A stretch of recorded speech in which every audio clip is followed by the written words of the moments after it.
After you've determined the proper mask size, it's time to adjust the headgear to ensure the best possible fit.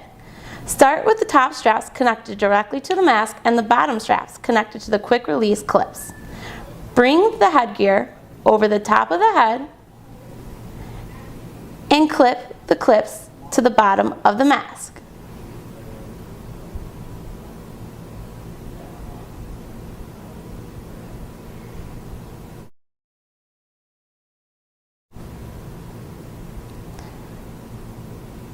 To tighten or loosen the fit, start with the top straps, release the Velcro, keep the same tension on both sides, and tighten. Then securely fasten the Velcro on both sides. Do the same thing when tightening the bottom straps until all leaking subsides. The headgear straps should rest comfortably below the ear. To remove the mask while keeping the same size and fit, simply unclick the quick release clips from the bottom of the mask and lift the headgear up and over the top of the head. For the nasal mask, we will follow the same process for fitting the headgear.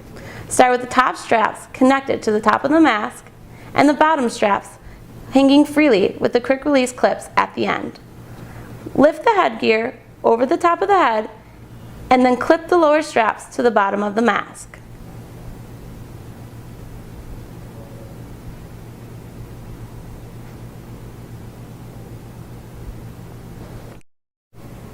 To tighten it or loosen the fit, release the Velcro.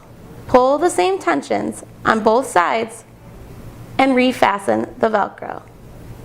Do the same thing to adjust the bottom straps, like so.